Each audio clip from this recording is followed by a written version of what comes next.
The day the red keep burned, the sky over King's Landing turned the color of poison. It began beneath the castle, in cellars that most men had forgotten and a few men remembered too well.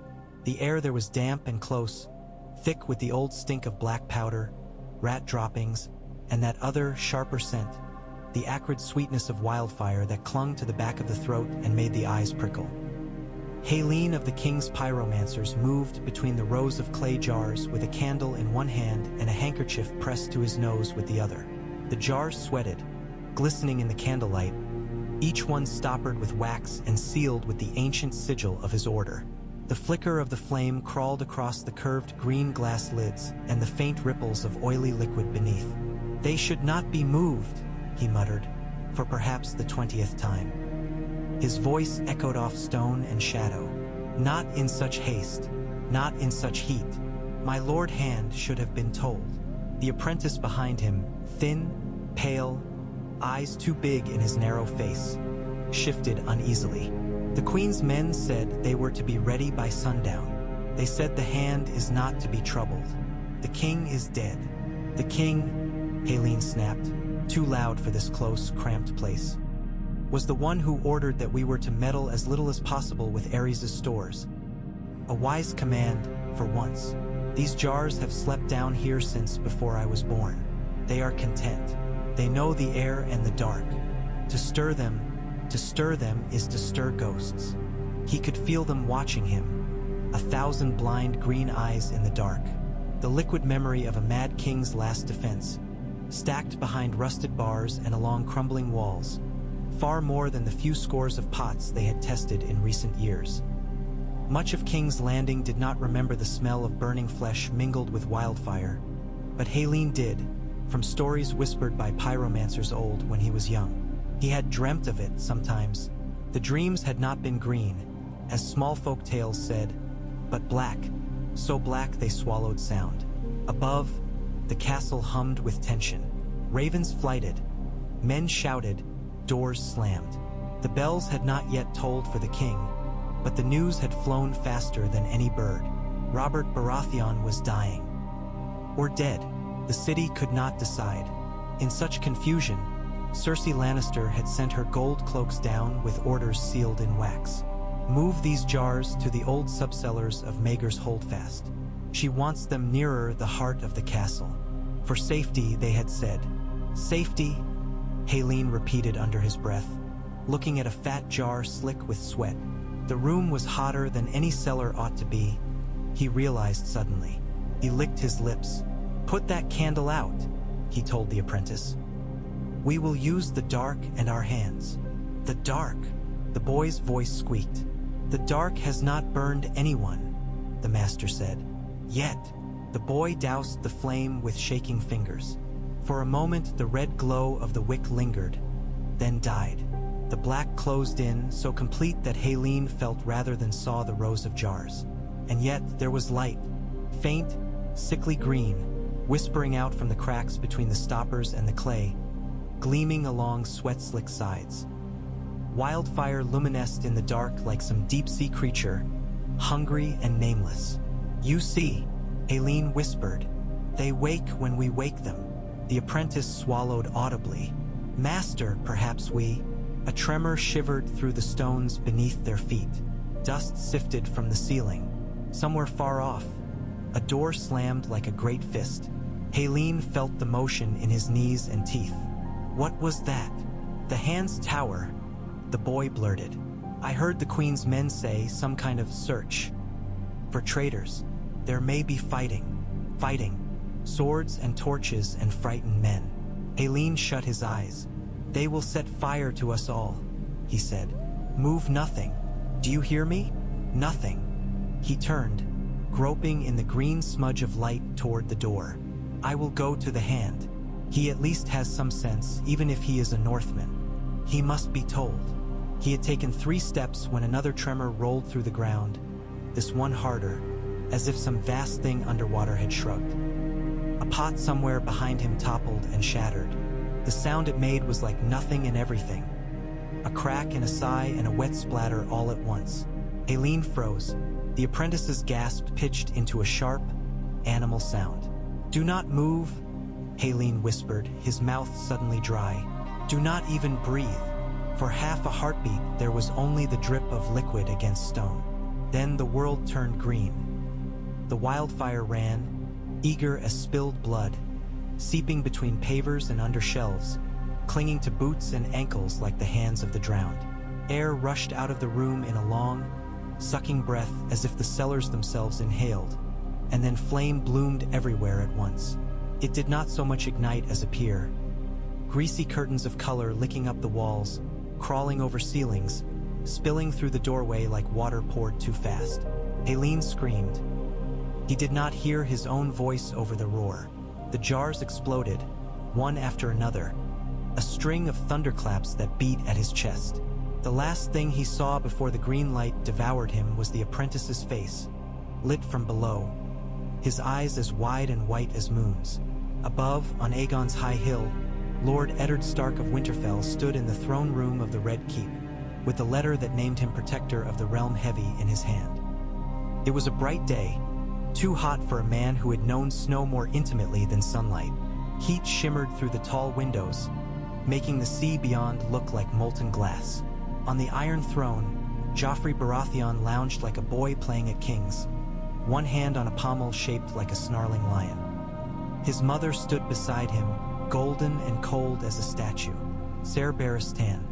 Selmy was a white shadow to their right, face unreadable. Below them, along the steps, Lannister guards and gold cloaks waited with their hands on their hilts. Ned's own men, House Stark sworn swords and a knot of household guards, formed up behind him. He could hear Jory Castle breathing, the faint jingle of steel, the rustle of wool. Janos Slynt sweated near the front rank, his new cloak as yet unstained. Ned's ribs tightened. Robert was dead. His oldest friend, gone as quickly and senselessly as a candle snuffed by a careless sleeve. The letter in his hand crackled softly as he shifted his grip. The ink was black and firm, the king's own seal heavy at the bottom. It named Ned Regent until the king's heir came of age. Ned raised his head and met Cersei's green eyes. "My lady queen," he said, voice carrying over the hall. "By the king's own words, I speak with his authority. Your son will honor his father's last will. There will be no talk of crowns until—" "The king is not here," Cersei cut in, smooth as new silk. "My son is here, and he finds these northern pretensions tiresome." Joffrey smiled, baring teeth too big for his still round face. "Kneel," he said. "You will all kneel. Or you will." The floor moved. It was not the subtle tremor of a distant cart, nor the slow sway of a ship. The stones beneath Ned's boots heaved like the flank of some enormous animal turning in sleep. The sound came a heartbeat later, a low, growing rumble that rose up through the pillars and the vaults, until the very air shook. Ned staggered. Someone behind him cursed. Dust sifted from the high rafters, shining briefly in the shafts of light. "What?" Joffrey began, his voice cracking. The world exploded. The blast did not come from the doors or windows, but from the heart of the hill itself. Emerald fire roared up from the cracks between the flagstones, thin at first like ghostly fingers, then thick as spears. The nearest pillar split with a deafening crack. An instant later, green flame geysered out of it, swallowing tapestries, banners, men. Heat slammed into Ned, hot enough to flay the breath from his lungs. The roar of it drowned out screams, words, thought. He saw the Iron Throne in silhouette for a heartbeat, blazing like some demon spiderweb of swords. Then the green swallowed that too. The air tasted of copper and lemons and ash. "Down!" someone bellowed in his ear. A hard shoulder hit him, driving him sideways. Ned's head slammed into something unyielding and sharp. Pain burst white behind his eyes. He fell, hitting the steps, then rolled. Stone and fire and shadow blurred together.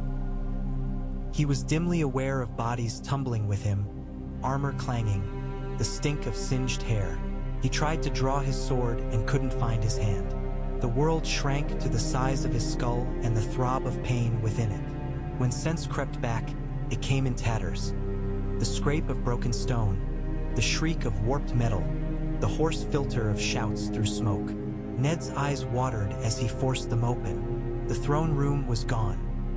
The high windows had blown outward, leaving only jagged teeth and open sky. The great doors lay flat on the floor, one twisted, the other completely aflame, a slab of smoking cedar. Pillars had cracked and collapsed, spilling chunks of marble into the hall.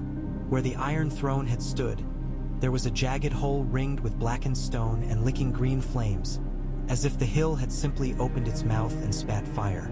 Bodies lay everywhere, armored and unarmored, red and gold and gray, all alike in how they did not move. A man stumbled past Ned with his face half burned away, screaming wordlessly. Another crawled, his white cloak smoldering, leaving pieces of himself behind. Ned coughed, the motion sending knives of pain through his chest. Something heavy pinned his legs. He pushed against it, teeth gritted, and felt stone shift. With a grunt that tore at his raw throat, he dragged himself free. His right leg did not want to bear weight. He forced it to, muscles shaking, and levered himself upright using the broken haft of a halberd. His sword was gone. The letter that had named him protector was a blackened scrap tangled around his wrist. "Jory," he rasped. "Jory." There was no answer. He turned, blinking against the smoke, and saw only heat-shimmered bodies. A gold cloak with no head. A boy with a stark direwolf sewn over his heart, face down in a puddle of something that hissed faintly where it met the green fire. His gorge rose. He swallowed it down. "Lord Stark." The voice came from his left, as calm as if they stood in some quiet godswood. Ned turned. Ser Barristan Selmy stood with one shoulder braced against a half-fallen pillar. His white cloak was charred and streaked with soot, his armor blackened. Blood ran from a cut above one eye down into his beard.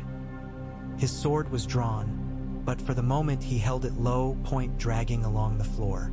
"Ser Barristan," Ned said. His throat felt flayed. "The Queen, gone," Barristan said. "The boy as well." A falling stone knocked them from the steps. When I rose, they were no longer there. His eyes flicked toward the gaping hole where the throne had stood. "The hill is on fire, Lord Stark. The Red Keep will follow. We must leave." "I have men," Ned began, then cut himself off. Did he? How many? He saw Jory again, face down. Saw a boy's hand protruding from under a collapsed beam, fingers stiff and blackened. Somewhere behind the smoke, someone shouted orders. Steel clashed on stone. Ned heard the hound's voice, raw and furious. Gold cloaks were moving through the wreckage, some trying to drag comrades free, others simply pushing past, faces set toward the exits. "The Queen's orders," Barristan said quietly. "Your men will not be spared if they are found. Nor you." Ned swayed, the room tilting dangerously. "I will not run," he said. "Not while." A girl's scream knifed through the noise. Sharp, high, terrified. Sansa, Ned thought, with a father's terror. "Arya." Barristan's gaze snapped toward the sound. His jaw tightened. "The Queen will not be found here," he said. "The boy's crown, the King's will, none of it matters if we die under this damned castle. Move, Stark." He pushed off the pillar and lurched toward the nearest exit, hacking aside a smoking tapestry that drooped into their path. Ned had no better plan and no strength for argument. He followed, every step sending spears of pain through his leg. The heat was worse near the walls. The stone itself seemed to sweat, hot and damp.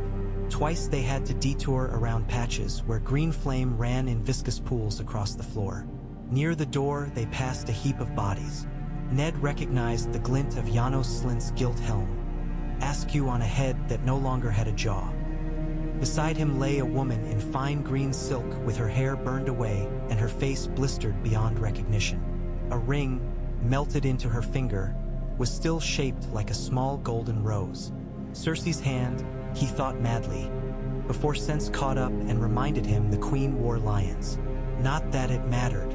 The dead of a burning castle wore fire's mark, not their own. Outside the throne room, chaos reigned. Men ran in all directions. Smoke coiled through corridors, turning familiar paths strange. Somewhere above, a section of roof gave way with a grinding roar, followed by a blast of hotter air and screams. "The east stair," Barristan said, turning that way. No, Ned's voice came out as a croak. "The queen will expect me to flee to the gates. She will have men there. The gods would, Ser Barristan. There is a postern gate near it. I have used it." Barristan hesitated, white cloak snapping in the hot wind. For an instant, something like a smile ghosted across his burned face. "Trust a Northman to think of the trees," he muttered. "Very well. Let on, my lord." They moved through a world of smoke and falling embers.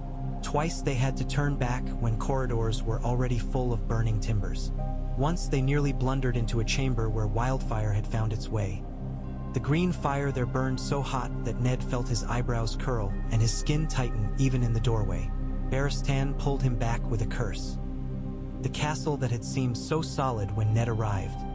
Its walls thick, its halls echoing with generations of kings, felt suddenly fragile.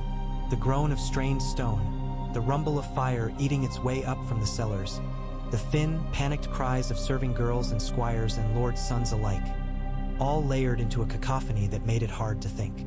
In a narrow hall near Maegor's Holdfast, they nearly collided with a small form barreling around a corner. Arya slammed into Ned's good leg with enough force to nearly topple them both. "Father," she gasped, wide-eyed and black with soot. Her hair stuck up in singed clumps. She clung to a wooden practice sword in one hand like a drowning girl clutching a rope. "The castle's on fire. The sky is green."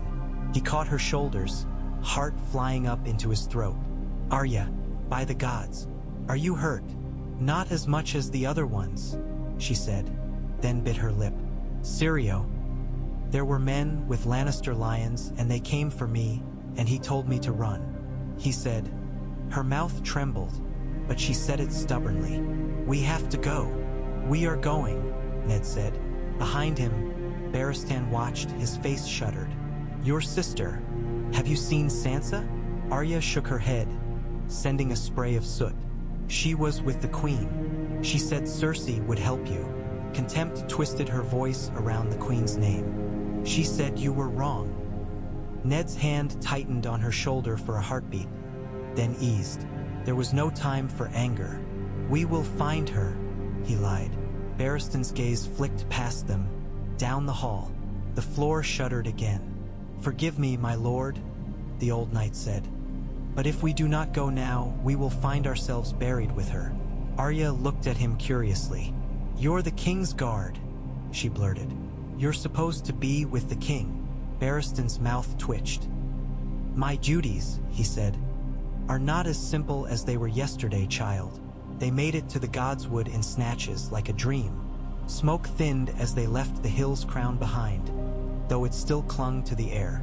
From the courtyard, Ned could see the Red Keep's main tower belching green fire from shattered windows, tongues of unnatural flame licking up the walls. Men fought bucket lines that did little more than spread embers. The sky above the castle was strewn with ash.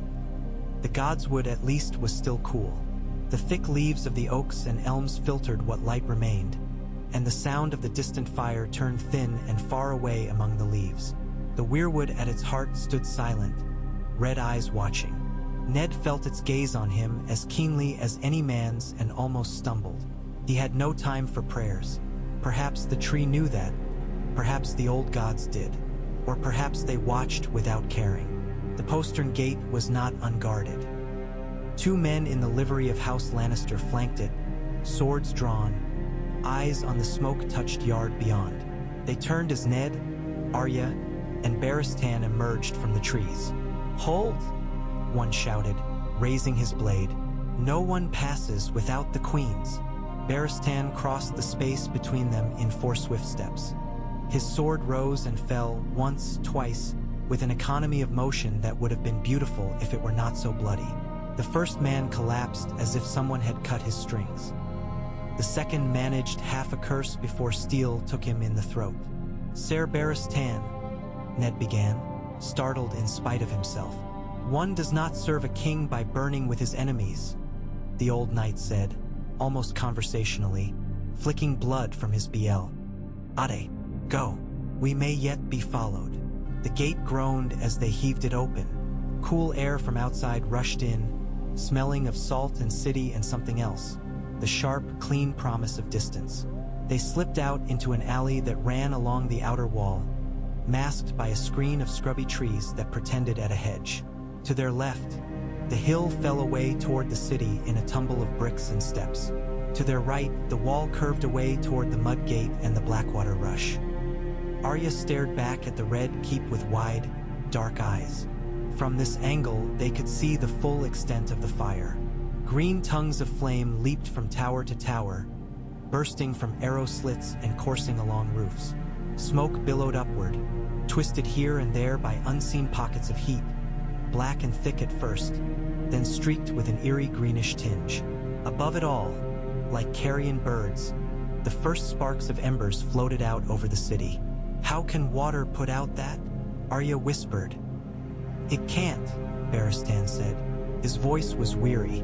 "Only time, or exhaustion." He looked at Ned. "Where?" "Out of the city," Ned said. "If there is still a road that will have us." In the streets below, people already ran, their shouts rising like the buzzing of angry bees. From the direction of the Great September, bells began to toll at last, late, confused, some fast and some slow. Ned wondered if there would be anyone left to hear them by nightfall. By the time the sun set, the Red Keep was a smoking ruin. Long tongues of green fire still licked at it here and there, guttering but not dead. The sky over King's Landing glowed a sickly, unearthly color, and the smell of burning flesh lay over the city like a blanket. News of the disaster fled the capital faster than any raven. Men who had seen the green fire with their own eyes embellished it before they reached the Riverlands. By the time the tales reached Harrenhal and Riverrun, the Red Keep had exploded like a volcano and a dragon of living flame had perched on Aegon's high hill, shrieking its hunger. In the Reach, mothers told children that Aerys' ghost had finally got his wish and burned them all.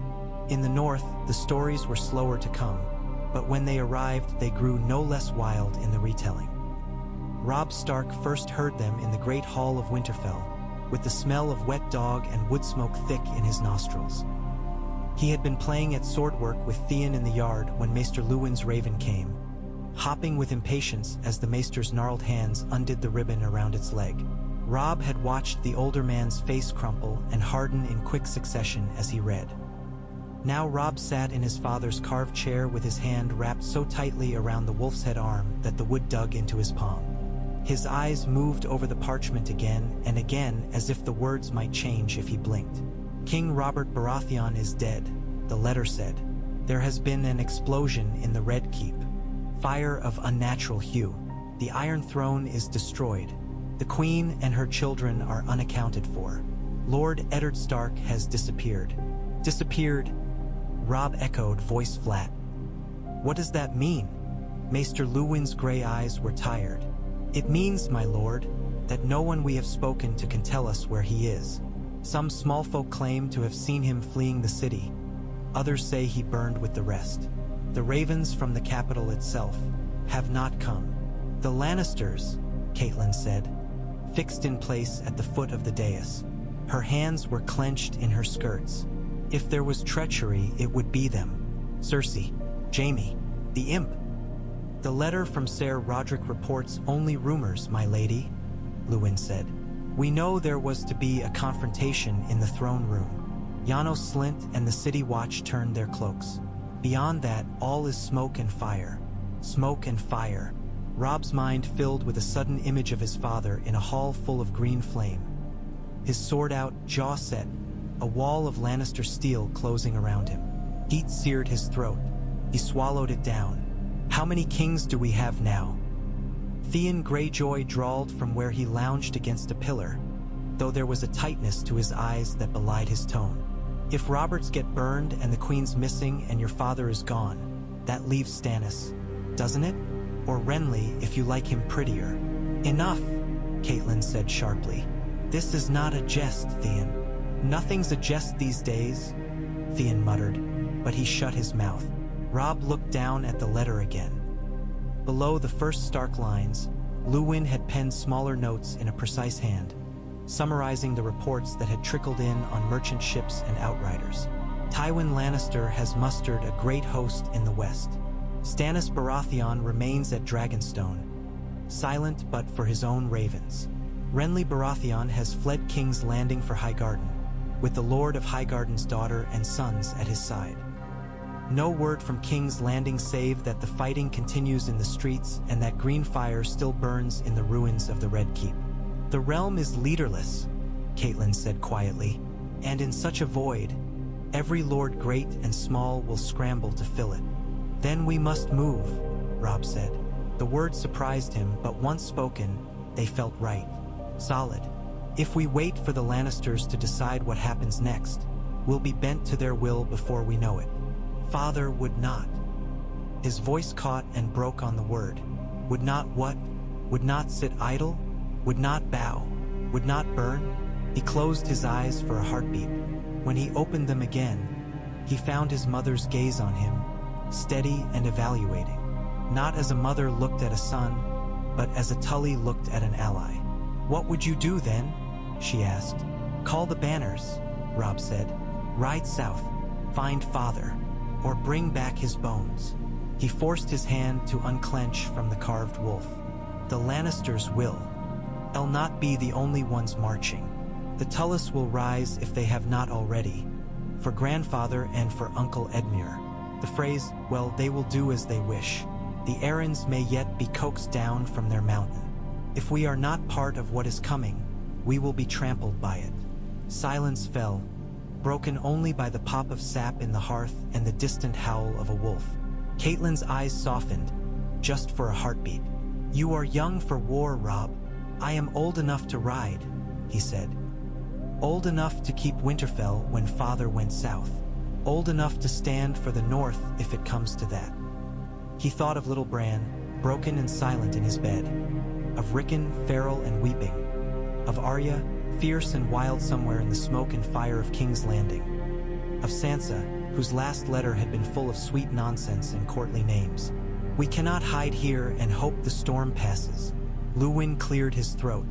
The North has not marched in force for a generation, he said gently.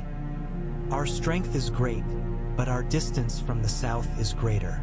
To ride for the capital would take weeks, perhaps months, depending on the roads. And if King's Landing is half destroyed, it may not be the prize every man thinks it.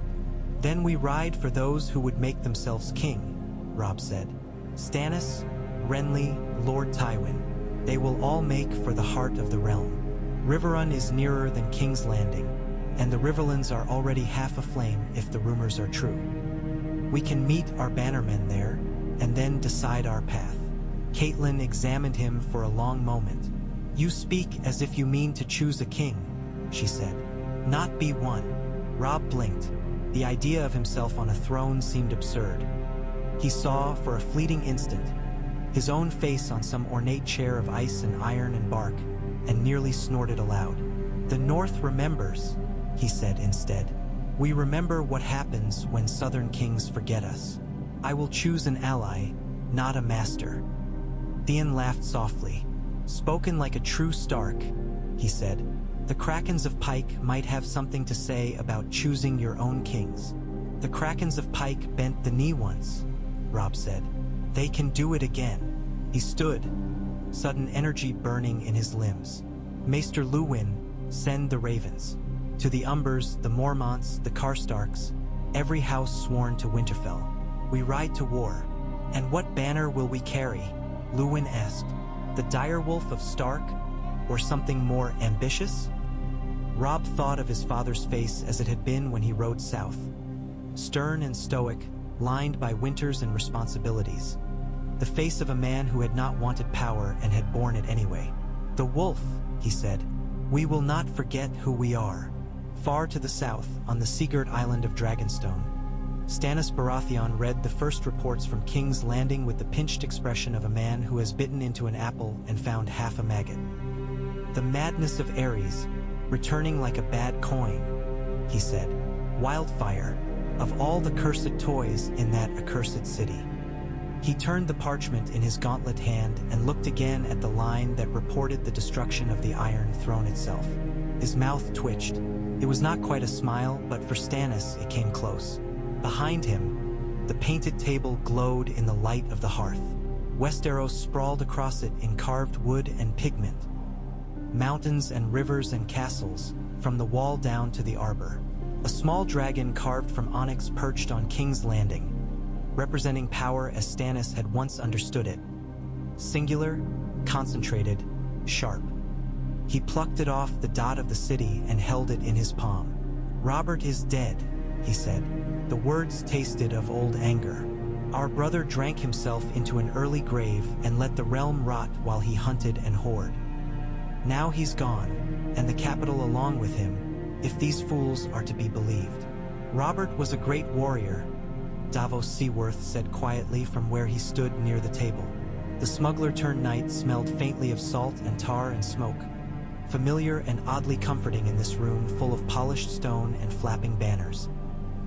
"He broke the dragon's house and put an end to Ares. He was a great hammer," Stannis corrected. "Useful for breaking, useless for building." He set the dragon down again, this time a little to the west, where the smoking ruin of the Red Keep would lie on the map. The wood did not scorch beneath its weight.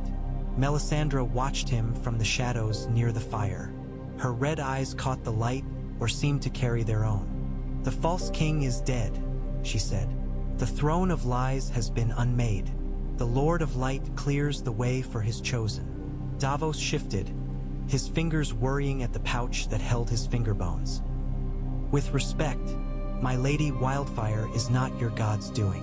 It's alchemists and old madmen and—" She smiled at him with weary patience. "Does the candle not still give light even if it is set by a fool? Fire is the Lord's own sign, whether green or gold." Stannis ignored them both for a moment, his gaze scraping over the painted realm. "If the throne is gone, the crown remains," he said. "The law does not burn so easily." He tapped 2 fingers against the carved crown that circled the table's edge. "By law, I am Robert's heir. Joffrey, Tommen, and Myrcella are bastards born of incest, seated by Jaime Lannister. I wrote to Robert of this. He died before he deigned to answer." "And Lord Eddard Stark?" Davos asked. "He knew." Stannis's jaw clenched. "He knew enough. Whether my brother told him or whether he worked it out on his own, I do not know. He had honor for a Northman, perhaps too much. Now he is ash, if the tales are true." "You cannot be certain," Davos said. "A hard man to kill, from what I've heard. A hard man to keep alive," Stannis said dryly. He walked into King's Landing thinking the law would protect him. No doubt he thug. HT the same of the gods. He looked up sharply. "What we know is this. The realm is without a king in truth and in law. The capital is crippled, and my enemies will be mustering as we speak. We must move." "Where?" Davos asked. "King's Landing," Stannis said. "Such as it is. The city is still the heart. The harbors, the roads, the gold. If there is anything left to be taken, I will take it." He traced a path on the painted table from Dragonstone to the mouth of the Blackwater. "We sail with every ship we have. I will stand in the ruins of the Red Keep and claim what is mine." "You will not be alone," Melisandre murmured. "I have seen others in the flames. Lions from the west, roses from the south, wolves from the north, krakens from the sea, all hungering for a crown of melted swords." Stannis snorted. "Let them come," he said. "The law will not bend." "The law is parchment," Davos said quietly. "Steel is steel. Ships are ships. Men are men. The lions already have an army in the field. The roses will bring theirs for Renly, if he asks. The north Lord Stark's son may call his banners. The Isles, Balon Greyjoy has never forgotten his own crown."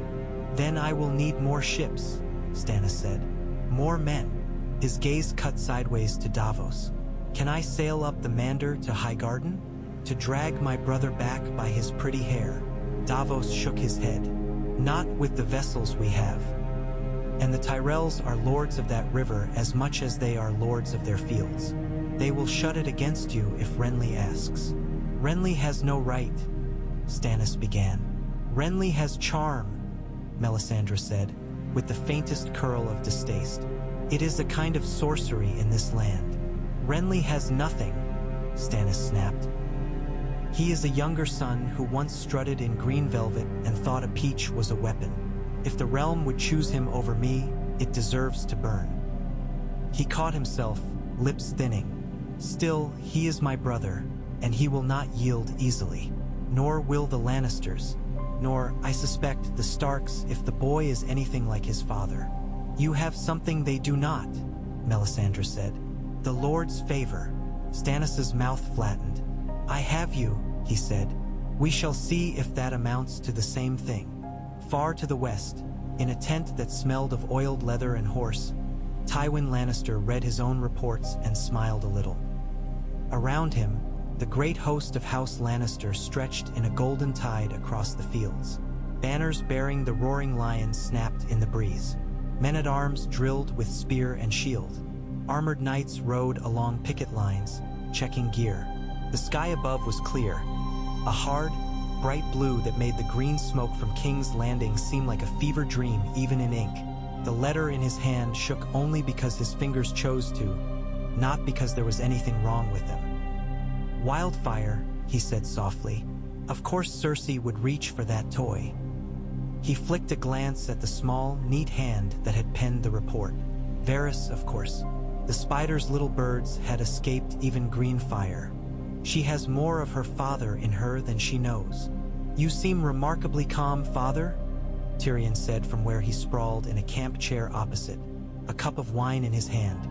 Considering your daughter and grandchildren may be dead. Tywin looked at him over the parchment. His eyes were pale and cold as fresh-cut bone. If they are dead, there is nothing my weeping will do to call them back, he said. If they are alive, they will be safer if I act with my head, not my heart. Tyrion's mouth twisted. Do you have one of the latter? I confess, I've never seen it. Your tongue will be the death of you one day, Tywin said. So I've been told. Yet here I sit, miraculously alive. Tyrion raised his cup in a mocking toast. Unlike half our kin in the capital, by the sound of it, Tywin ignored the jibe. The Red Keep is gravely damaged, he said. The Iron Throne is destroyed. The small council scattered or dead. The king dead. The queen and her children unaccounted for. He pronounced the last words with precise neutrality. The City Watch has lost much of its strength. The streets are in chaos. All of which spells opportunity, Tyrion said. All of which spells danger, Tywin corrected. Cersei has overreached. Whatever her intent, the result is the same. The center has failed. Every ambitious fool in Westeros will be scrambling to set himself up as a new center. Stannis and Renly certainly, perhaps even Stark if he lives. Balon Greyjoy in his rocks. The Tyrells might even dust off some old Reacher king and set him on a stool. And what will Tywin Lannister do? Tyrion asked lightly.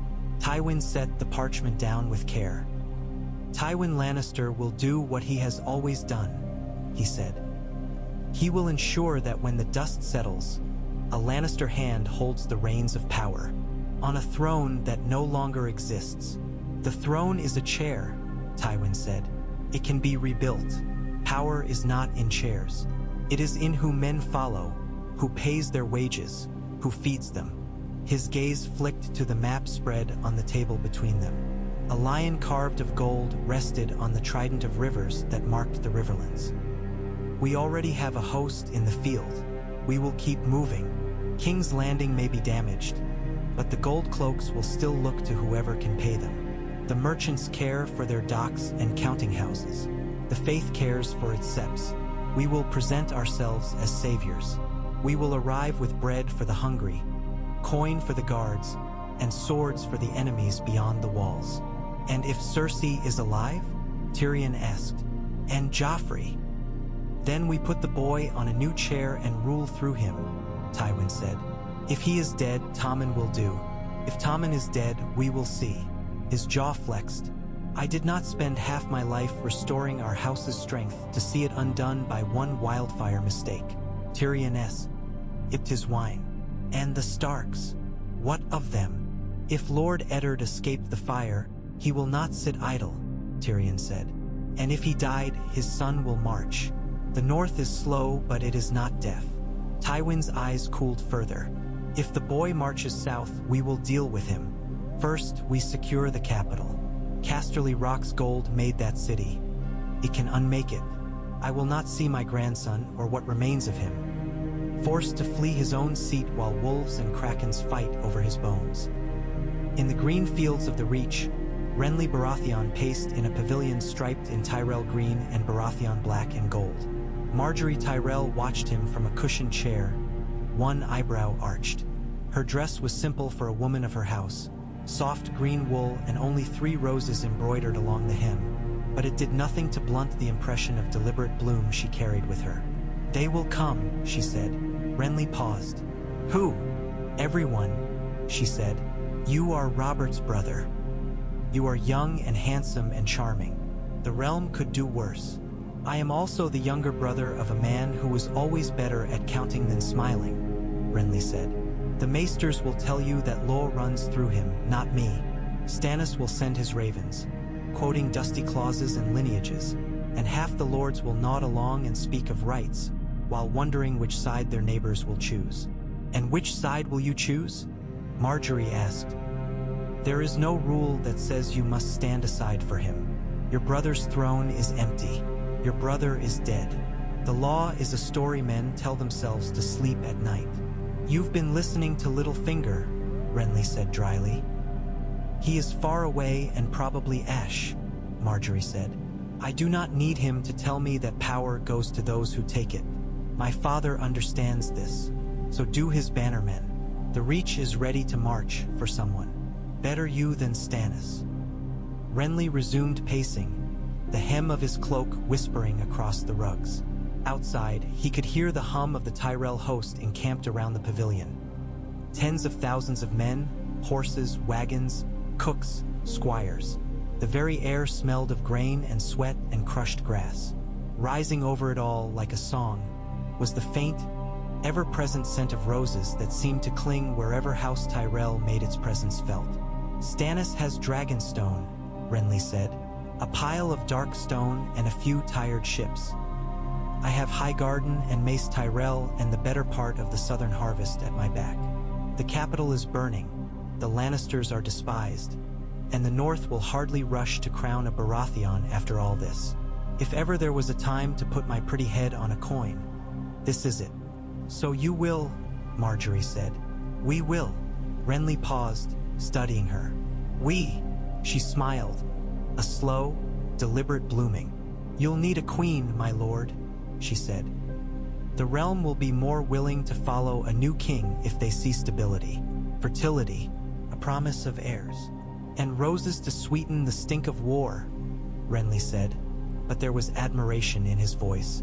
Well, you have me outnumbered, you Tyrells. You always do. I suppose I must lean into it. He stopped pacing and reached for the golden crown lying on the table. It had been wrought hastily, but with skill, a ring of stag's antlers intertwined with open roses, petals picked out in green enamel. He held it for a heartbeat, feeling the weight of metal and implication, then set it on his dark curls. How do I look? He asked. Like a king, Marjorie said. Now all that remains is to convince everyone else. And so the race began. Ravens blackened the skies over Westeros, fluttering from rookery to rookery with tiny screams and tinier burdens. Some bore proclamations, Stannis' stiff, formal letters claiming the crown by law. Renly's more florid calls to banners, sealed with stag and rose intertwined. Tywin's cool missives promising protection and justice in the capital's name. Others carried pleas, threats, denials, secrets. From the Vale came nothing but silence. Lisa Arryn clutched her son closer in the airy halls of the Eyrie and burned every raven that suggested she lower her gaze to the troubles of the world below. We are safe here, she whispered to the boy as he squirmed. "The fire cannot climb the mountain. The lions and wolves and stags can tear each other to pieces. It is none of our concern." In Sunspear, Doran Martell read the reports with fingers that trembled only because of the gout. "Fire in King's Landing," he said softly. "Again."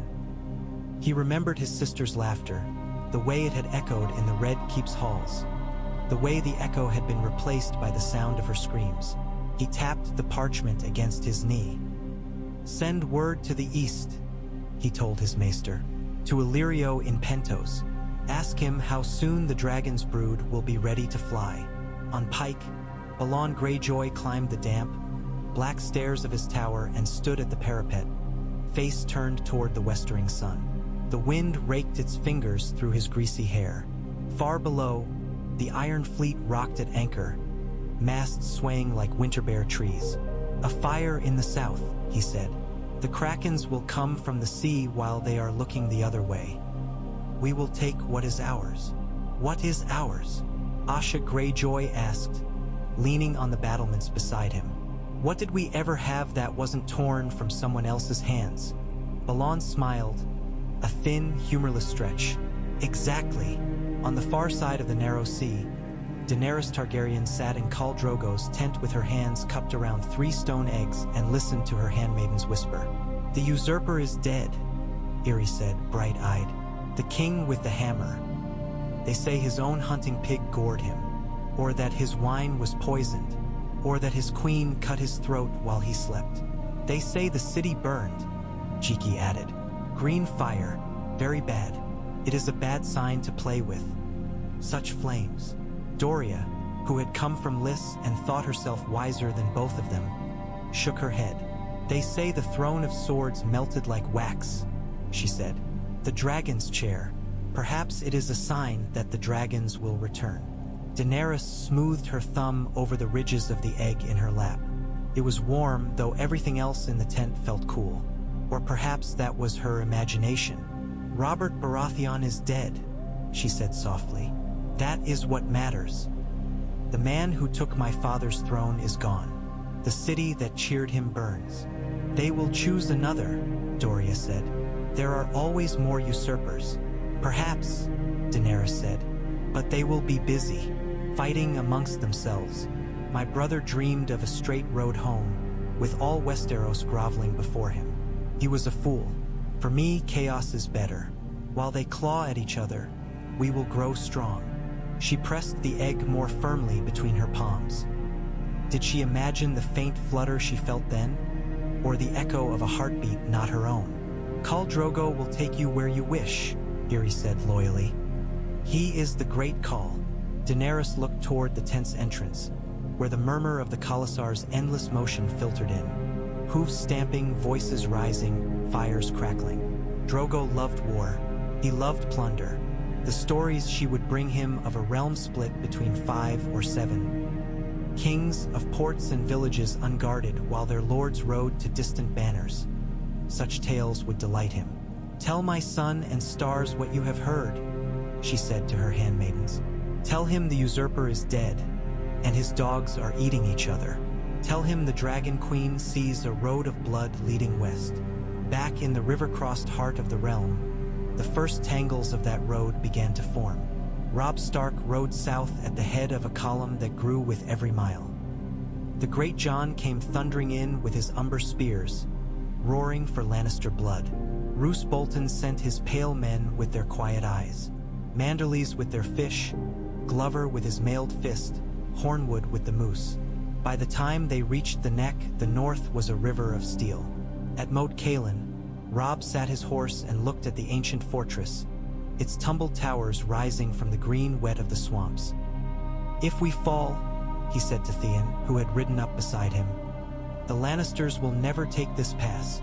The south and the north will be strangers again." "Then don't fall," Theon said, grinning. It was that simple and that impossible.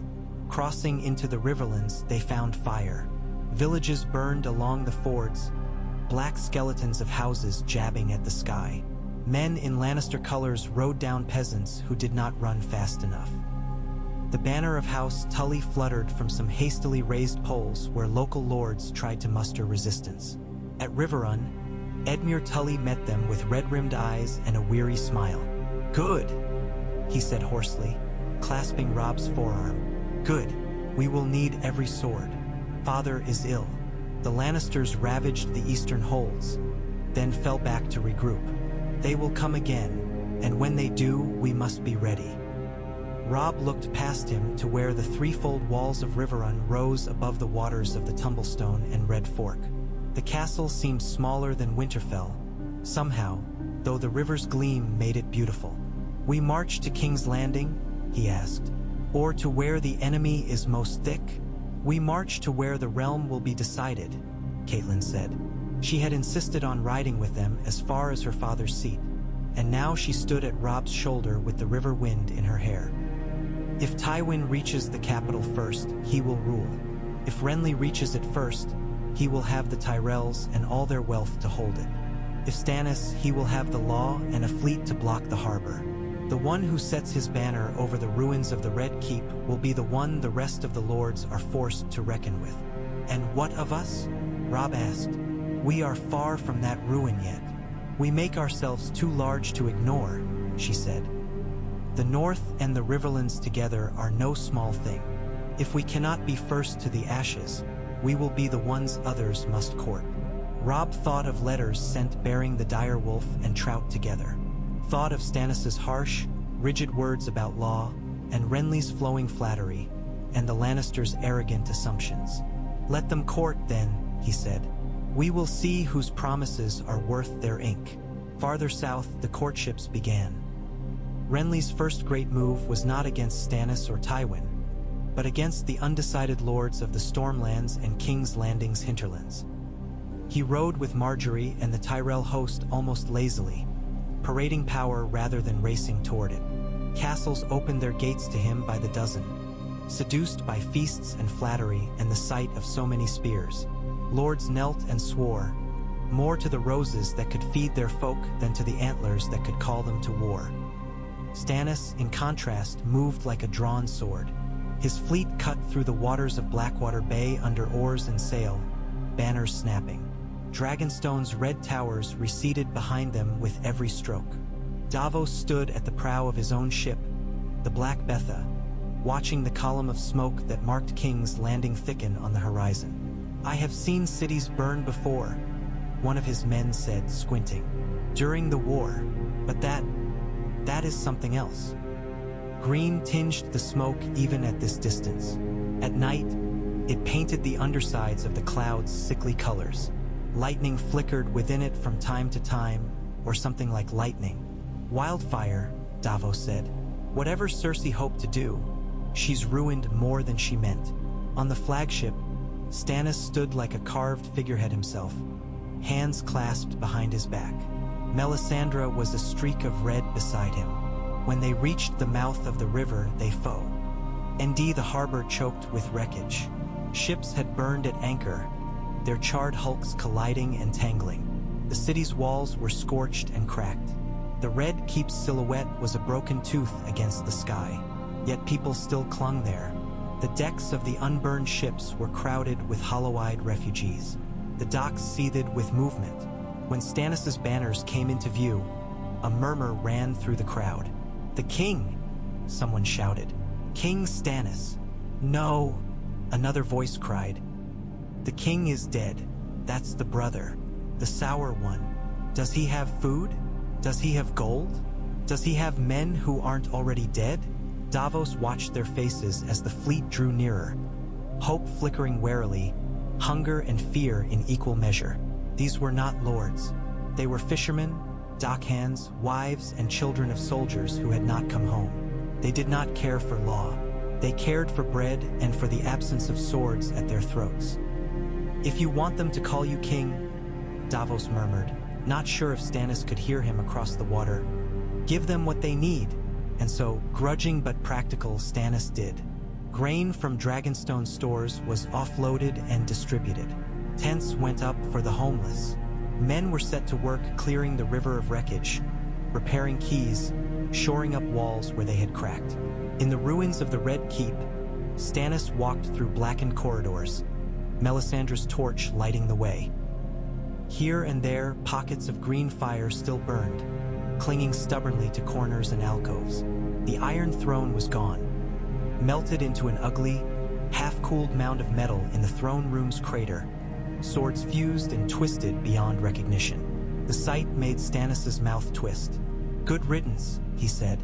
Robert never truly left it once he sat it, even in his mind. Melisandre knelt by the twisted metal and laid her hand on it. "Still warm," she murmured, "still remembering heat. Fire is not so easily forgotten." "And my brother?" Stannis asked. "Varys thinks his body may be buried here somewhere, under all this, or in the fire, or thrown to the bay. It seems everyone has a theory and no one has a corpse." "The false king's soul has gone where it must," Melisandre said. Stannis snorted. "And Lord Stark?" "His fate is not bound to this place," she said. "Nor to you. He has his own path yet to walk." "Assuming he lives," Stannis muttered. Still, he felt a strange, grudging satisfaction in the thought of the Northern Lord dragging himself out of the fire rather than neatly losing his head on a block. Eddard Stark was not a man for easy endings. Outside the city, in a ramshackle camp not far from the Rose Road, Eddard Stark woke to the sound of men arguing over whose turn it was to stir the stew. He lay still for a moment, staring up at the sagging canvas of the tent, listening to the unfamiliar cadence of their voices. His leg throbbed, his ribs ached when he breathed, his head felt stuffed with wool, yet he was alive. The fact still surprised him. "Awake, are you?" He turned his head. Ser Barristan Selmy sat on a low stool nearby, sharpening a sword with slow, methodical strokes. His white cloak hung from a peg. He wore only a simple tunic and hose, his hair flattened on one side from sleep. "How long?" Ned asked, his voice a rusty rasp. 2 days, Barristan said. "You fell from the saddle when the horse took a bad step going down into the city. Hit your head on a stone. I thought we'd lost you then, not in the fire." "The city?" Ned pushed himself up on one elbow, wincing. Outside the tent, he could hear the sounds of hoof and foot, the creak of leather, the murmur of low conversation. "Where are we?" "South of King's Landing," Barristan said. "Some small folk who fled with us had family here. They sheltered us in their camp. I have paid them what I can." He made a face. "Gold, not worth so much now, perhaps." "And the city?" "Burning," Barristan said simply. "Stannis Baratheon has sailed into the harbor. His banners fly over what's left of the Mudgate. There are rumors that the Lannisters are marching from the west and Renly from the south. The wolves from the north will not be far behind, if Stark blood runs true." Ned closed his eyes briefly. He saw again the Red Keep's towers belching green fire, the crater where the throne had been, Cersei's face disappearing in smoke. "My daughters," he said. The word scraped along his throat. "Arya is here," Barristan said. "Outside, practicing with a stick, threatening to put my eyes out if I call it that again." A weight lifted from Ned's chest that no physical hand could have moved. "Sansa?" Barristan hesitated. Ned looked at him sharply. "Well, she was last seen in the Queen's company before the explosion," Barristan said. "Some say she escaped with Cersei.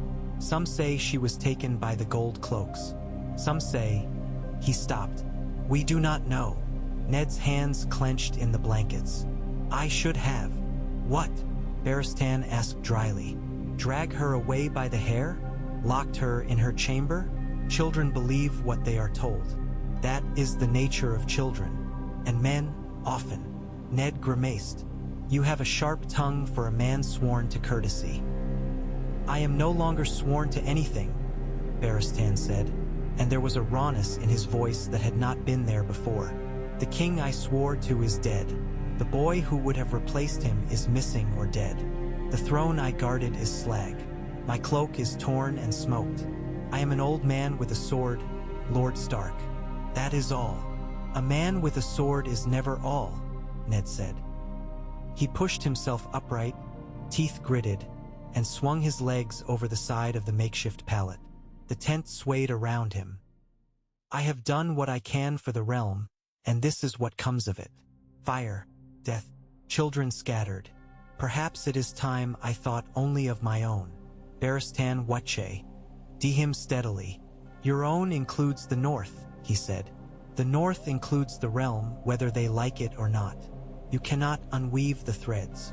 Ned thought of Winterfell's gray walls, solid and snow-crowned, of his boys and girls, of banners unfurling in the cold wind. Thought, too, of the chaos that would spread if men like Stannis and Renly and Tywin were left to carve the realm without a northern voice. "You speak as if I could still affect anything," he said. "An injured man, half-fugitive, with a handful of swords." "You are Eddard Stark," Barristan said. "Your name still carries weight. Your son marches south with the North at his back. The Tullus will look to you, the Arryns through your wife. Even in the south, some remember the man who helped Robert Baratheon win his crown. In a race between kings, a man who offers something other than his own head on a coin may be worth more than you think." Ned snorted softly. "You suggest I should be king?" "I suggest you should not let kings decide everything," Barristan said. "There was talk in the days after Robert's rebellion of a great council, to choose a new king. It never came to pass. Perhaps now is the time. The throne is broken. The old rules have been literally burned. Men may be more willing to listen to new ones." "New ones made by whom?" Ned asked. "By lords and ladies who think the realm is their game board? By those who can get their voices heard above the crackle of the fire," Barristan said. "You are one, whether you like it or not." Outside, Arya shouted something obscene, followed by the whack of wood on wood and a boy's yelp. Ned closed his eyes briefly. He saw, from somewhere deep in memory, another tent, another battlefield, another young man sitting with his head in his hands while banners thrashed outside. "Robert would have laughed at the notion of a council," he said. "He'd have ridden to the city, smashed a few heads, and taken the crown again. And we see where that led," Barristan said quietly. Ned opened his eyes. "If we were to call such a council," he said slowly, "where and how? The capital is a ruin. Old Town is far, and the Hightowers will not move lightly. Harrenhal is cursed. The Riverlands are central and already a battleground," Barristan said. "Riverrun, perhaps, or one of the great septs. Men still fear the Seven, even if they do not fear the law." His mouth twisted. "The Lannisters, Starks, Baratheons, Tullus, Arryns, Greyjoys, Martells, Tyrells. Every major house will want their say. It will be chaos." "Chaos," Ned said. "I have had my fill." Yet he knew, even as he said it, that there was no avoiding it. Chaos had come whether he sat in it or not. The only question now was whether he could shape it. "Arya," he called.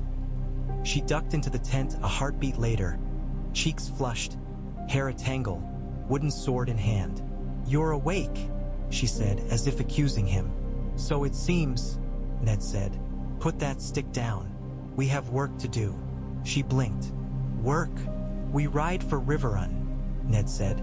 "Your brother will be there by now, or near enough. The realm is about to tear itself apart. We will see if we can persuade the men trying to be kings that there is another path." Arya's eyes widened. "You're going to tell kings what to do?" "If I can," Ned said. She grinned. "Can I tell them too?" "You can keep your sword sharp," he said. "There will be enough fools with crowns without adding you to their number." She made a face but shouldered her stick. "If Sansa was here, she'd probably marry one of them." Ned's heart twisted. "If Sansa were here," he said softly, "she would remind us all to be polite." The race quickened. Stannis, entrenched in a half-ruined capital, sent out letters summoning lords to acknowledge him as king. Some did. The lords of the Narrow Sea, bound by ties of trade and proximity, bent the knee. A few storm lords, grudging. The Blackwater's fishermen had no ravens. but they took his bread. Renly moved slower but with more confidence, his camp a flowering of banners and feasts. When he sent out calls, they were couched in warmer language, promising prosperity, stability, the pleasure of a young and gracious king rather than the stern necessity of a lawful one. The Reach rallied to him almost to a man. Half the Stormlands followed Mace Tyrell's lead. Tywin's host moved like a red-gold tide across the Riverlands, burning and taking as it went, but always with one eye eastward, toward the smoking city. When word came that Stannis had arrived first, Tywin's jaw clenched. He adjusted his plans without complaint, sending envoys to the capital with offers of alliance, while his own men secured the Golden Road and the Lannister mines. Robb, arriving at Riverrun, found himself courted by ravens. Stannis' letter was blunt. House Stark had ever been loyal to the rightful king, it said. Stannis was Robert's rightful heir. He demanded their fealty. Renly's letter was long and flattering. He had ever admired Lord Eddard's honor and House Stark's steadfastness, he said. He wished to bring North and South together to heal old wounds. He would be honored to call Robb his brother in truth. Tywin's message was the shortest. The Lannisters knew the value of the North's strength, it said. Past misunderstandings aside, there was no reason they could not work together for the good of the realm. There was talk of marriage alliances. They all want the same thing, Catelyn said. The letters spread out before them in Riverrun Solar. Our swords, our name, our legitimacy. And what do we want? Robb asked. He paced, fingers tangling in his auburn hair. Father, aside from the impossible, she said. He stopped. The North's safety, he said. Our people fed and unburned. Our laws respected. No more Southron lords treating us like winter wolves to be called when they need our teeth and ignored when their bellies are full. That sounds like independence, Greatjon Umber said from his corner, where he had been ostentatiously sharpening his axe and listening. Robb turned to him. And if it is, then say it, the Greatjon said. Say you mean to make yourself king in the North, boy. We'll raise you up and howl until the wall shakes. Catelyn inhaled sharply. Do not speak such words lightly. Why not? The Greatjon demanded. We were kings once. Before the dragons came, before Aegon and his swords, the North bent the knee to save itself from fire. Now the fire has come anyway. What do we owe them? Robb looked at his mother. She met his gaze, her expression fierce and torn. If you break from the realm, she said, choosing each word like a stone for a bridge, you must be ready to stand alone. No southern allies. No Tullis, save my brother's affection. No errands if Lisa stays stubborn. Only our own strength. The North is large, the Greatjon growled. It is, she said, and thinly peopled.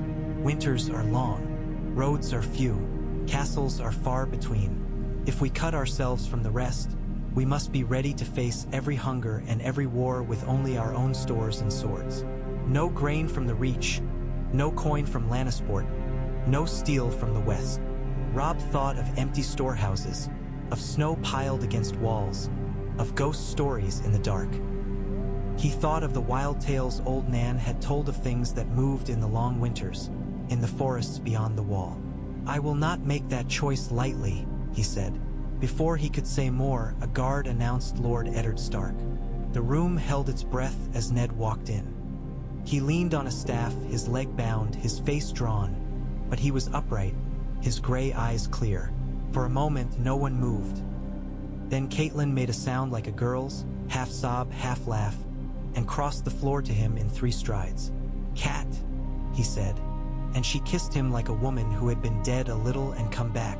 Robb stared, then grinned so wide his cheeks hurt, then moved, nearly bowling them both over in his haste to embrace his father. The hall spun around them with exclamations and curses and laughter. Later, when the first rush of emotion had passed and they were seated, when Ned had heard the shape of things and told his own tale, the letters were laid out again. I thought you burned, Robb said, still a little raw. In the throne room, there were stories, but then there are stories about everything now. There was enough fire for 100 stories, Ned said.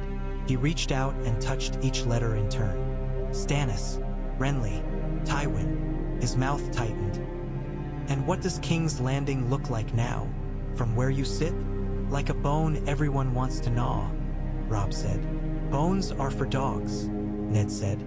Men should look to more than the scraps their betters throw them. Are we not betters? The Great Jon asked with a grin. We are men, Ned said, and men forget too easily that they are not gods. He looked at his son. You have done well, Robb, calling the banners, marching, but do not let haste drive you to choices you cannot unmake.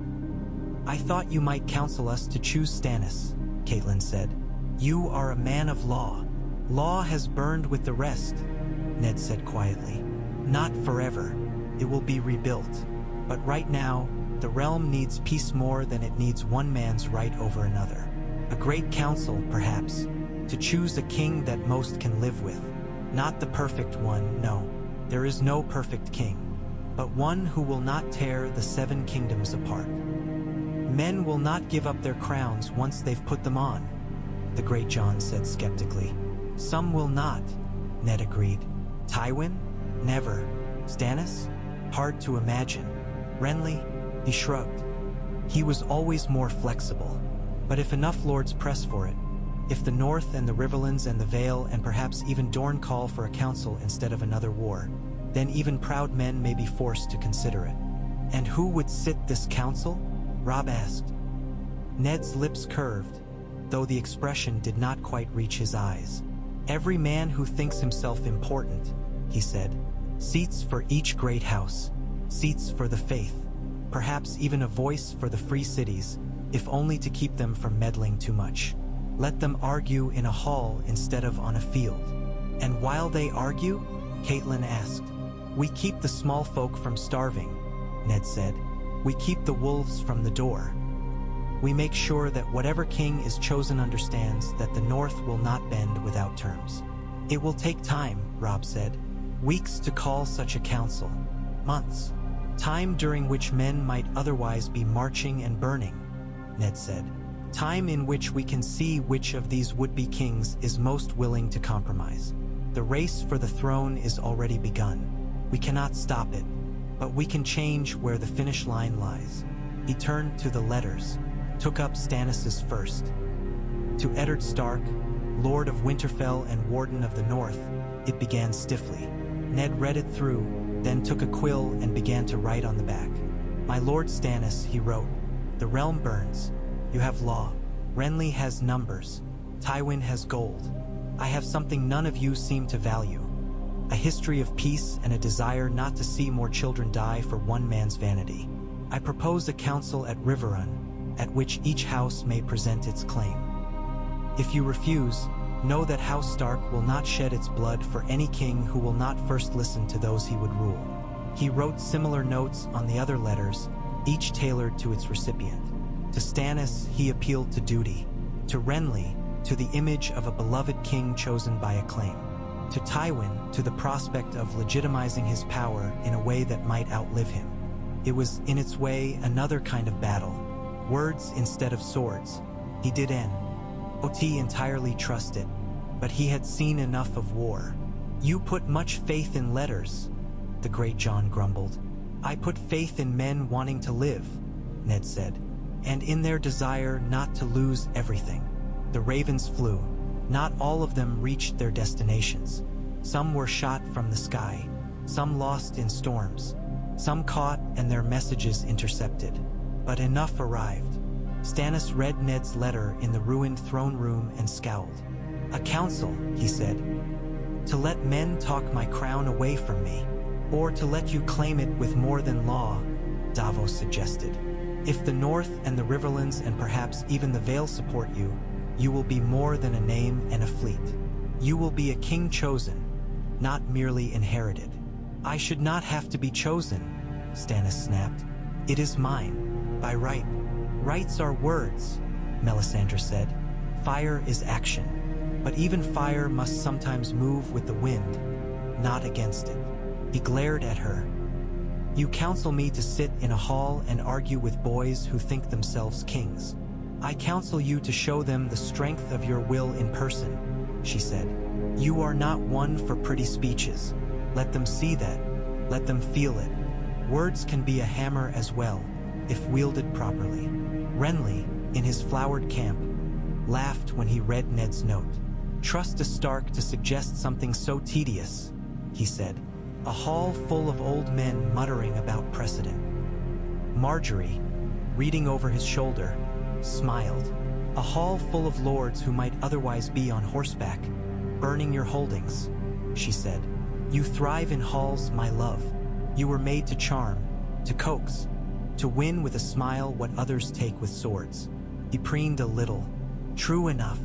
If you refuse, she went on, who will look more kingly? The man who insists on his rights alone, or the man who shows himself willing to listen, to compromise, to put the realm before his pride? He sighed. You do know how to make tedium sound like strategy, he said. Very well. We will go to this council of theirs. It will give me a chance to see what sort of men I am dealing with. Tywin Lannister's response was the most cautious. He did not like being summoned anywhere. He did not like leaving large hosts unattended. But he liked even less the idea of Stannis and Renly carving him out of power between them while he marched aimlessly. A council at Riverrun, he mused. Hostile country. Tullis and Stark's thick on the ground. It smells like a trap. It smells like an opportunity, Tyrion said. You always said the realm needed more order. What better way than to sit in a hall and ensure that any compromise includes Lannister interests? Tywin looked at him. And what do you suggest? That I go, cap in hand, and ask young Robb Stark to forgive us for his father's almost murder? I suggest, Tyrion said, that you send someone you can afford to lose. Tywin's eyes narrowed. You volunteer yourself? He asked, a touch of mockery in his voice. I am good at words, Tyrion said, and I am, as you often remind me, expendable. If they kill me, you lose a disappointment. If I succeed, you gain influence without risking your own hide. Tywin considered that, his fingers tapping a slow rhythm on the table. Tyrion could almost hear the gears turning in his father's skull, weighing costs and benefits. Very well, Tywin said at last. You will go to Riverrun as my envoy. You will argue for a king favorable to Lannister interests. You will seek to ensure that any settlement recognizes our rights, our debts, and our contributions. If you fail, you'll disinherit me, Tyrion said. Again, if you betray us, Tywin said softly, I will have you flayed and your skin hung in the rock. Even expendable sons are still my blood. You really do know how to motivate a man, Tyrion said. So the great houses converged on Riverrun. The castle had never seen such an assembly, not even in the days when Aegon's dragons had flown overhead. Banners crowded the fields outside its walls. Direwolves and trouts, stags and roses, lions and krakens and falcons. Tents spread like small cities in their own right. The air hummed with tension, with the smell of too many bodies in too small a space. Inside the walls, the great hall was cleared of everything but long tables and the dais where the Lord of Riverrun usually sat. Now, the high seat was left empty. A simple chair was placed on the floor instead, at the center, no higher than any other. It was a small gesture, but a deliberate one. Eddard Stark stood near that chair, hands folded, as the lords came in. They came armored and cloaked, some entouraged by a dozen retainers, some by none. Stannis, stiff in black with a red heart and flaming sword on his breast. Renly, radiant in green and gold. Marjorie at his side like a living banner of flowers. Tyrion Lannister, small but unbowed, a lion pin on his doublet. Balon Greyjoy, salt crusting his beard, eyes like stones. Doran Martell did not come himself, pleading illness. His brother Oberyn came instead, lithe and dangerous, the sun spear on his chest catching the light. The representatives of the Vale, Yohn Royce and others, came reluctantly, bearing Lysa's sullen refusal like a bad smell. The Tyrells came in force, The phrase came because they had to. Small folk looked on from the balconies, craning their necks. To them, the faces mattered less than the outcome. When all were assembled, Ned stepped forward. "Lords and ladies of Westeros," he said. His voice carried through the hall, not by magic but by practice. He had spoken many judgments in Winterfell. This was only more men to hear them. "We stand at a crossroads. The king is dead. The capital is destroyed. The throne that ruled these 7 kingdoms for 300 years has been melted to slag. In the absence of one center, many have risen. Stannis Baratheon claims the crown by law. Renly Baratheon claims it by acclaim. House Lannister claims it by force. Others," his eyes flicked briefly toward Balon and Oberyn, "would see old kings restored or new ones made. If we allow this race to be run on open fields, the realm will bleed for a generation." "I did not come here to be lectured like a wayward squire," Stannis interrupted. "I came to demand what is mine. The law is clear." "The law was written for a realm that is not burning," Ned said. "Do you think the small folk care whose name is stamped on the coin that pays the men who steal their crops? Do you think they will praise your adherence to tradition while their houses are ashes?" "Someone must rule," Renly said smoothly. "We cannot sit on our hands while chaos reigns. The people need a king they can love." "They need a king who will not bankrupt them," Tyrion put in, "or burn them, or flay them, or tax them beyond reason to pay for his tourneys." "They need," Ned said, cutting through, "a king chosen not only by birth, but by the will of those he would command. That is why we are here. Not to pretend that I can talk you out of crowns, but to see if we can find a way to choose one without burning half the realm." "And if I refuse?" Stannis demanded. Ned met his gaze. "Then you declare that your right is more important than your people's lives," he said. "And the North will remember that when you come asking for our swords." Stannis's mouth pressed into a line. "The North remembers," he said, a phrase that seems to mean whatever you like. "It means we remember what men do, not what they say," Ned said. "I speak for the North and for the Riverlands. Lord Royce speaks for the Vale, Prince Oberyn for Dorne, Lord Tyrell for the Reach, Lord Greyjoy for the Iron Islands, Lord Tywin, through his envoy, for the Westerlands. You speak for yourself and the Stormlands, both of you." He looked from Stannis to Renly. "Between us all, we hold the realm. Alone, each of you is only a piece." The murmuring in the hall swelled.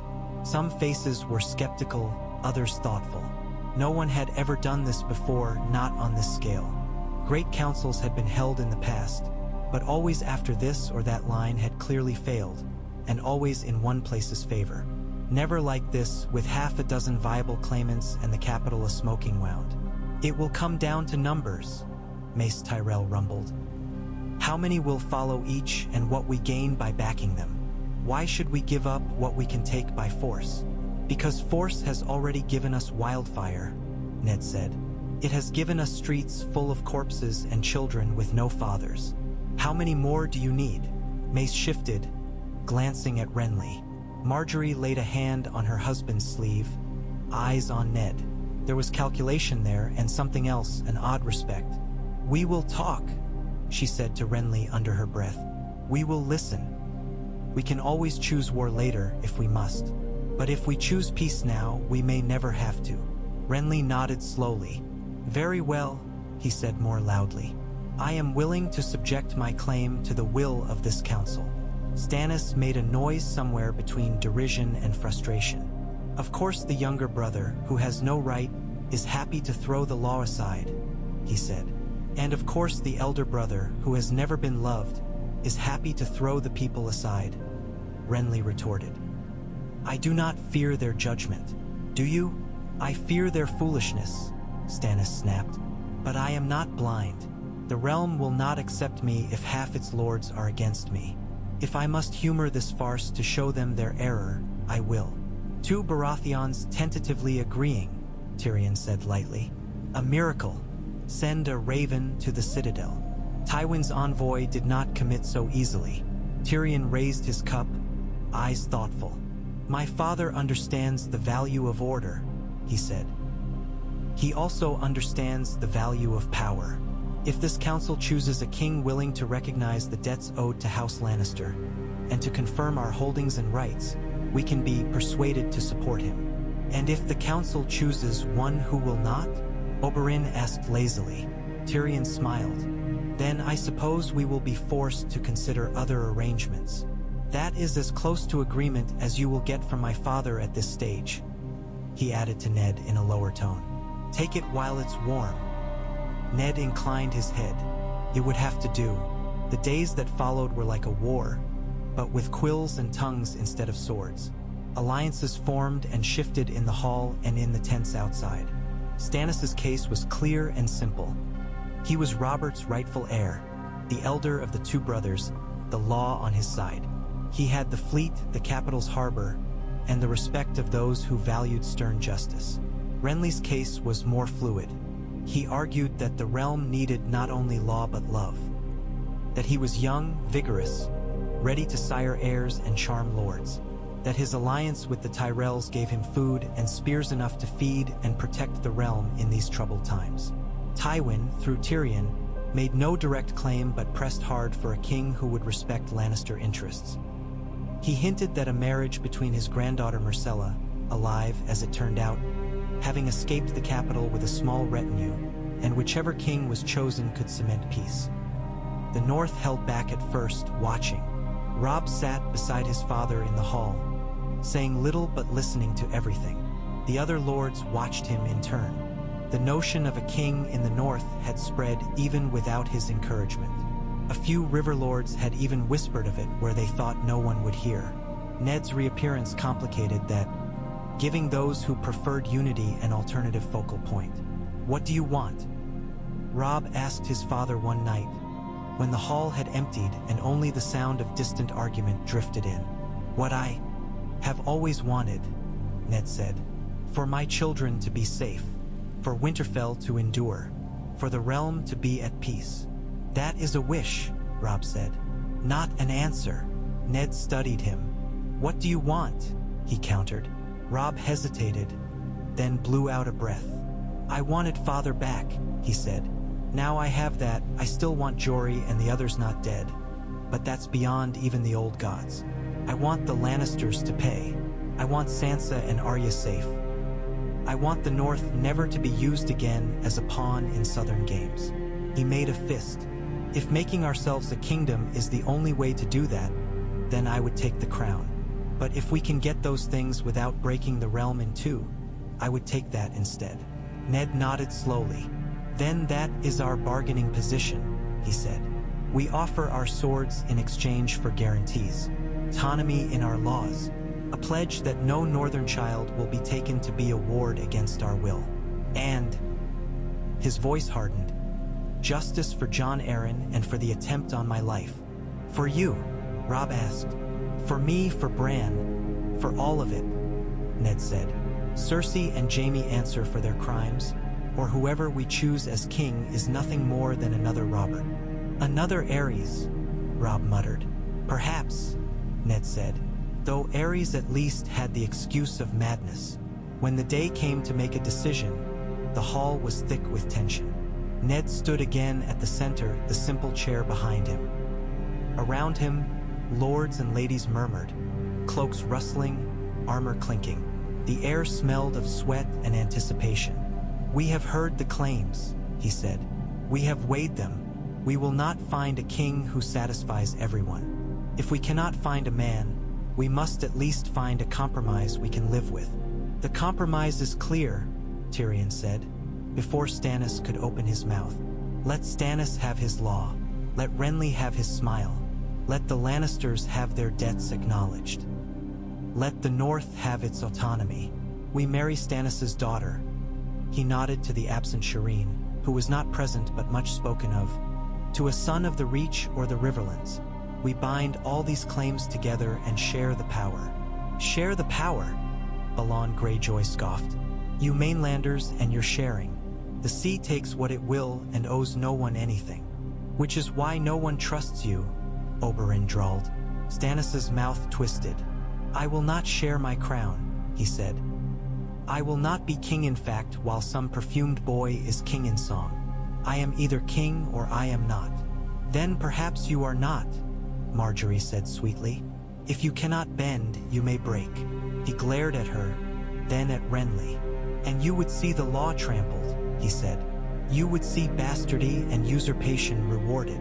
I would see the realm not torn apart, Renly said. And I would see a king people will follow without constant fear of the lash. And what of the north? Ned asked the hall. We have our own concerns. Murmurs met that. Some lords shifted uneasily. Others looked defiant. You wish to be kings yourselves, Tywin's envoy said with a glance at Robb.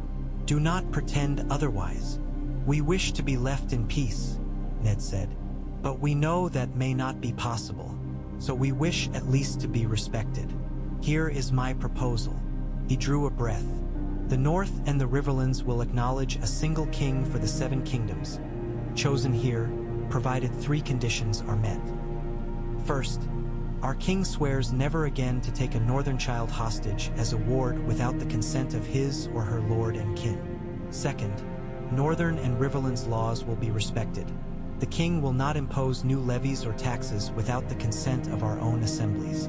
Third, the crimes that led to Jon Arryn's death, the attempt on Bran's life, and the wildfire in King's Landing will be investigated by a body independent of the crown, and those responsible held to account, regardless of birth. That last condition will never be met if you put a Lannister on the throne, Oberyn remarked. Lions do not eat their own. Some lions do, Tyrion said quietly, given the right circumstances. What do you offer in return? Mace Tyrell demanded. Our swords, Robb said, rising beside his father. Our loyalty. The North has kept its word for 300 years. When we ride in earnest. When we swear, we keep it. That has been worth more than all your southern oaths. And if we refuse? Stannis asked. Then we will go home, Ned said. We will raise our own king in Winterfell. We will close our roads and watch the south burn. Silence fell heavy as a new snowfall. For a long moment, it seemed as if the hall might explode into shouting. Then, unexpectedly, Stannis spoke. I will agree to your conditions, he said stiffly. Heads turned. You, Renly said, incredulous. I am not such a fool as to throw away the North and the Riverlands when the realm is already divided, Stannis said. I will not take hostages who have done me no wrong. I will not tax men beyond what they can bear. As for justice, if it is done by law and not by mob, I have no objection to seeing traitors punished, even if they share my blood. Tyrion's expression flickered. You seem very sure you will not be among those judged, he said. I did not kill Jon Arryn, Stannis said. Nor did I pour wildfire into the Red Keep. I may be guilty of many things, imp, but not that.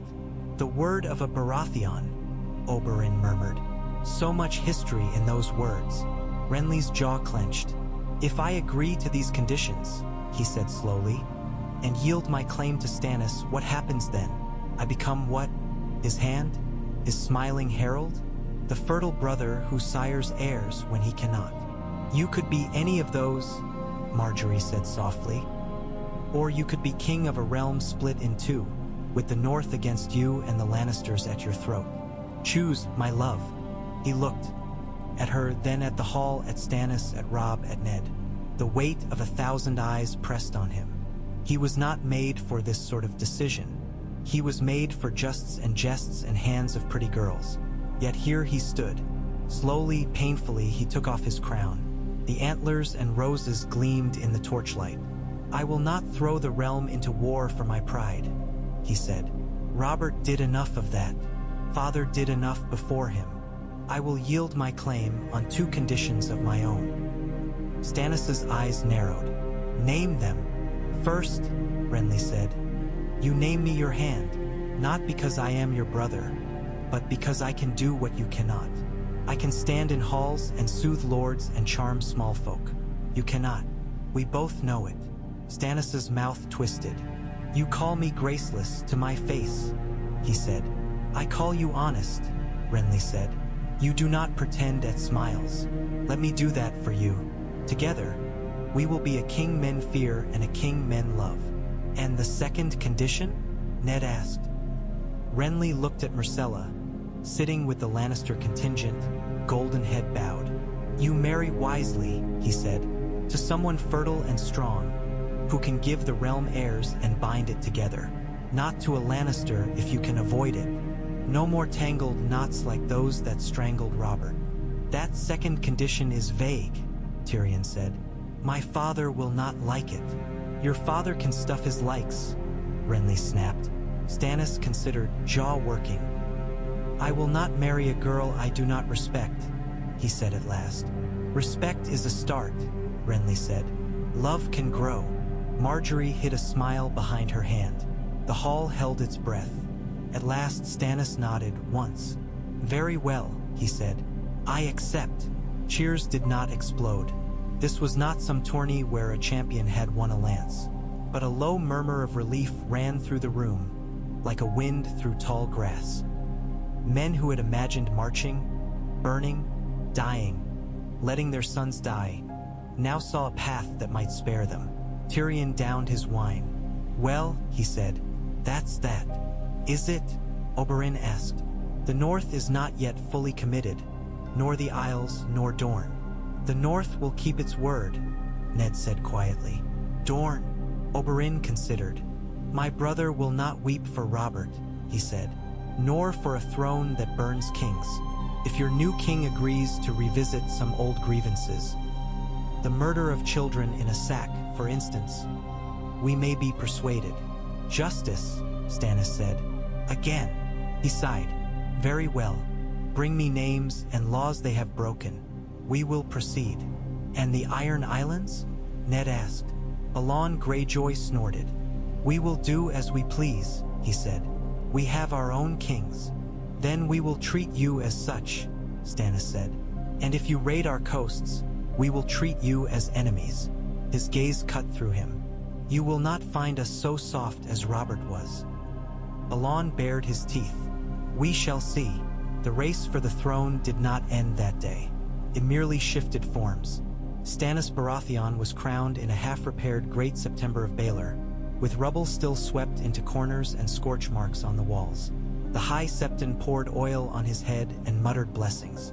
Renly stood at his side, lips pressed in a line of determination. Ned watched from the crowd, stern-faced.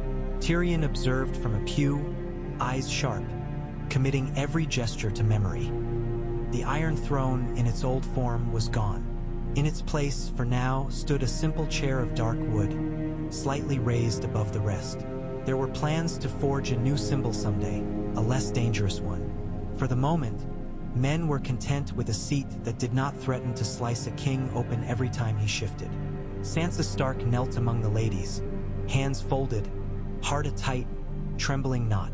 She had escaped the Red Keep with Cersei's party, bundled into a litter as green fire roared behind them. She had ridden for days through smoke and terror, listening to the Queen rage and pray in equal measure. They had been intercepted by a Lannister patrol and taken west, then south, then east again as Tywin's plans shifted. Somewhere along the way, news had reached them of Ned's survival, Robb's march, the council.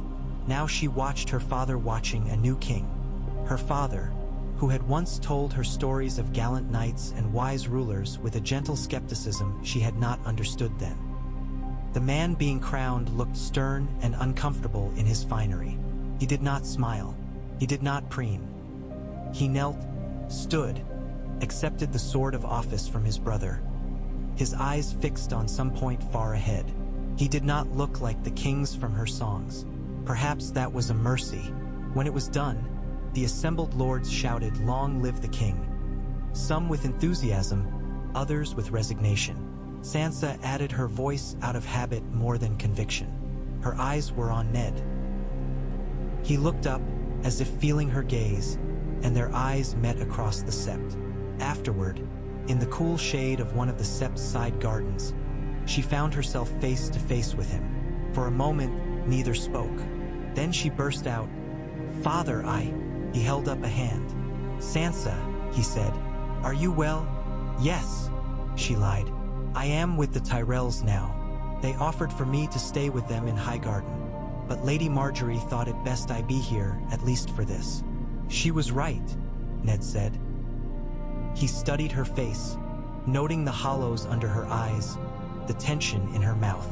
"You were with the Queen when the fire came." "She saved me," Sansa said. "In her way. She put me in the litter. She wanted me as a hostage, or as something else. I heard her talk about marrying me to one of her cousins. But when the fighting began," she shivered. "All the songs are wrong, Father. There's nothing beautiful about fire. Or war. Smells awful. People scream." "I know," he said softly. "I used to think I wanted all of this," she whispered. "Courts, crowns, queens and kings. I thought if I married a prince, I'd be happy. But it doesn't work that way." "No," Ned said. "It doesn't." She looked up at him, eyes shining. "Can we go home?" she asked. "To Winterfell, to snow, to anything that isn't burning." His heart twisted. "We will," he said. "Not yet. The North must be sure this new arrangement holds. We will stay long enough to see that no one moves against us while our backs are turned. But then, yes, we will go home." Arya would be there, running wild. Bran would have his chair by the fire. Rickon would cling to Shaggy Dog and snarl at anyone who came too close. Robb would have a crown of his own to consider, not of metal but of responsibility. Jon. He stopped his thoughts there. One thing at a time. The race for the throne had ended, for now with a compromise. A king chosen by law and counsel, a hand chosen for charm, a North holding itself slightly apart, ready to pull back entirely if slighted. But races had a way of beginning anew. Beyond the wall, things moved in the cold, but that was a concern for another day. For now, in the smoking, wounded heart of the realm, men laid new foundations on old stone. They hammered iron that had once been swords into plows and hinges and nails, because it was easier than remaking it into a symbol of fear. They rebuilt roofs and replanted fields. They told stories of the day the Red Keep burned in green fire, and of how, in its ashes, the lords of Westeros had at last been forced to sit in one hall and speak of something other than their own glory. And in Winterfell, when at last the Starks returned, snow fell soft on gray stone, muting the world. Children chased each other in the courtyard, their laughter bright. Wolves howled in the distance. The Game of Thrones was not over. It would never truly be over. But for a time, men looked less at the race and more at the road, less at the finish line and more at those who walked beside them.